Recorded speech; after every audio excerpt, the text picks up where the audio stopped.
அனைவருக்கும் வணக்கம். அதாவது நம்ம பைரவ குடில் ஆரம்பித்து ஒரு வருஷத்துக்கு மேலே போயிட்டுருக்குன்னு உங்களுக்கு தெரியும். அதாவது ஆரம்பித்த அன்னையிலிருந்து இன்னைக்கு வரைக்கும் இந்த குழந்தைகளுக்காக ஒவ்வொரு வேலை நான் பார்த்துட்டே தான் இருக்கிறேன்.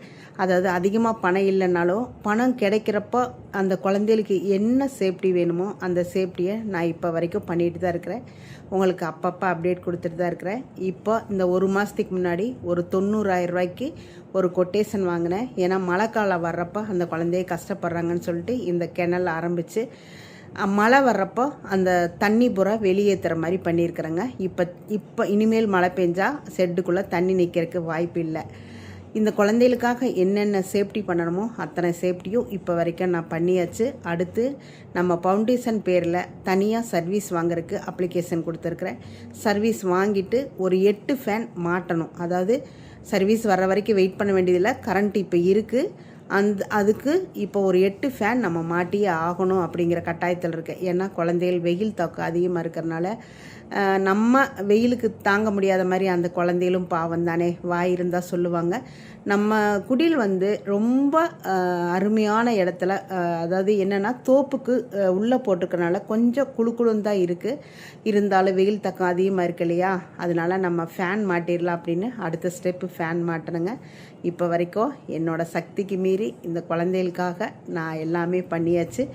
இனிமேல் கொஞ்சம் நிறுத்தி வச்சு அடுத்து வருஷத்தில் நாம் ஏதாவது பணம் கிடைச்சா அதுக்கடுத்து என்ன பண்ணணுமோ பண்ணிக்கலான் இருக்கிறேன். இப்போ வரைக்கும் 6 சென்ட்டில் நம்ம குடில் போட்டிருக்கிறோம்.